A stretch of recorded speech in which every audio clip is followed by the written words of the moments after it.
Hi guys, welcome to Windsome Cottage Garden. My name is Hannah and I'm so glad that you decided to join me today. We are in the city garden once more and we're actually going to be picking up again where the last video left off. In the last couple videos we've mostly been dividing plants as I prepare my house to move. I'll link a video here where I kind of walked through some of the thinking behind the move and explained a couple things, so you can reference that if you have questions. But this is probably going to be the penultimate one in this series. We have maybe a little bit more actually. I've gotten almost everything out of the backyard that I want to get. I actually filmed some clips that I will include in this video from over the weekend where I got the last bits except for the dahlias out of the backyard. So it's been a huge process and now I'm going to start going down along the side. Before we kind of dive into that part of the project, why don't I insert the clips here of the last few things getting out of the backyard and I'll show you how everything ended up.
So what you actually saw me work on in this video was this section here.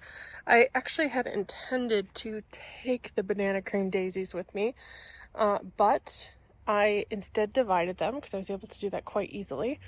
And I do think having a slightly smaller batch here will be good. And then in a couple years, a new owner will be able to divide and move them around as well. Things have been kind of neglected, as I have been quite busy with a lot of different things, but you get a sneak peek of an upcoming video where we'll look at all the dahlias, but needless to say they're looking really good right now.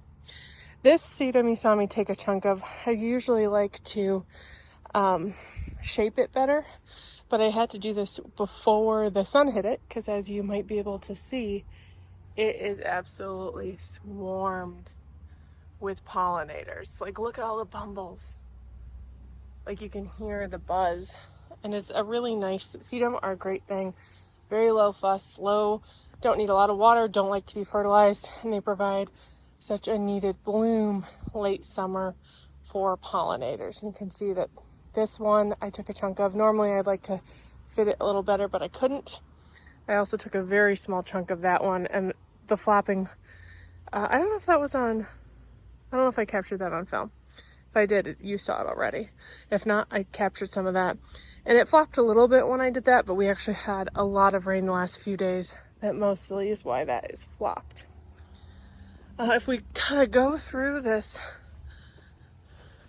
tunnel, which is, to be honest, everything I've ever wanted this tunnel to be, and it kind of kills me it's the last year.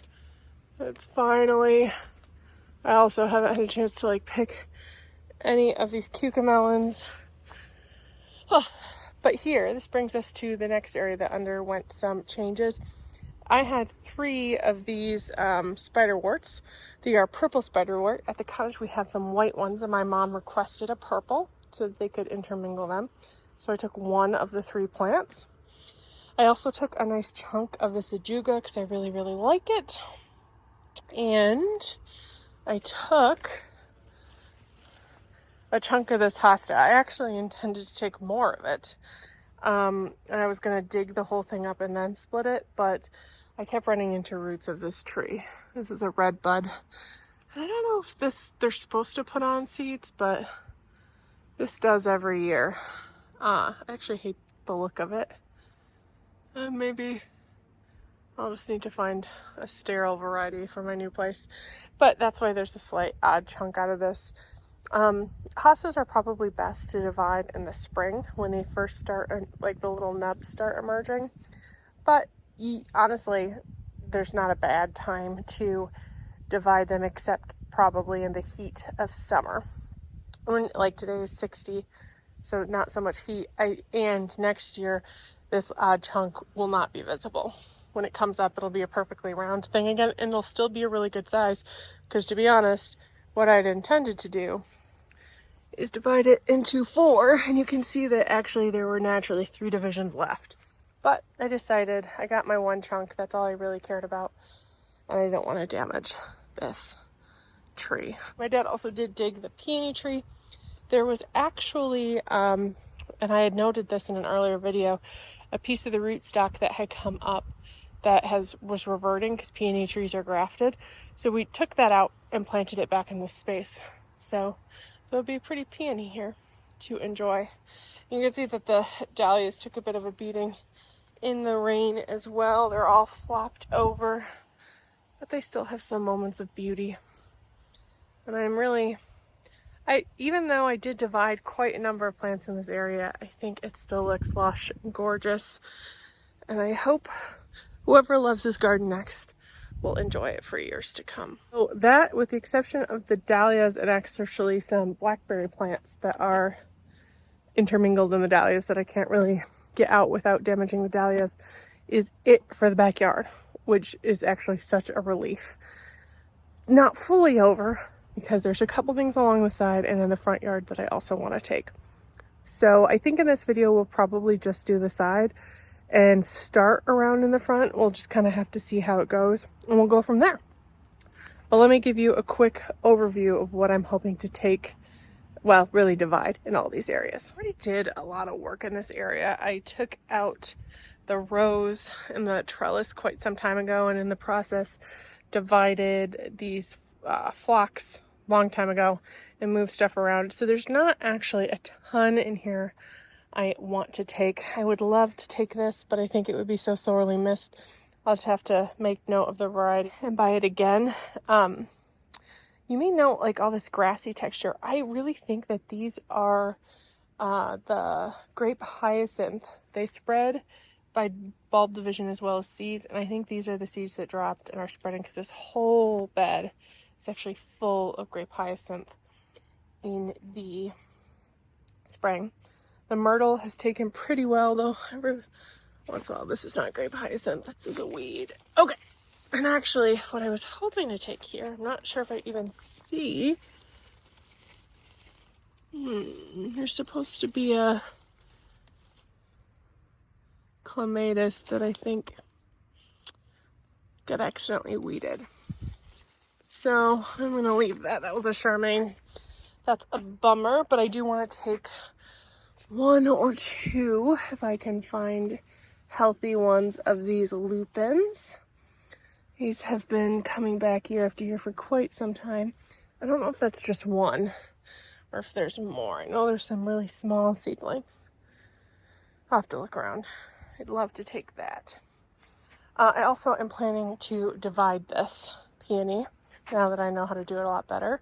You can see we've been getting a little cooler nights because a couple things are starting to turn. That's one of them. So we make our way this way. I'm going to steal this little lavender plant. And there's a peach echinacea here that I want to take, as well as there's a couple boogie woogie sedums that are completely engulfed that I want to pull and divide this as well. I think I'm going to try and divide that, but I'm not 100% sure. And then I need to pull some of this banshee iris. I want to definitely take some of that and a few other bits and bobs as well. I think those items will probably do it for this video. I don't know how long that video will end up being, but let's dive into these side beds and then I'll show you how it looks afterwards, and you'll be able to tell me if you see a difference.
Okay, you probably can't tell this again because I'm editing, but it is getting quite dark. I did finish all the side bed. I also cut the grass, which it desperately needed, and was quite the chore because my lawnmower kept clogging up and it was a little back breaking on an already strained back. But I think that's really going to wrap it up for this video. We will have one more video where I tackle the front yard, which I made all the labels today for that.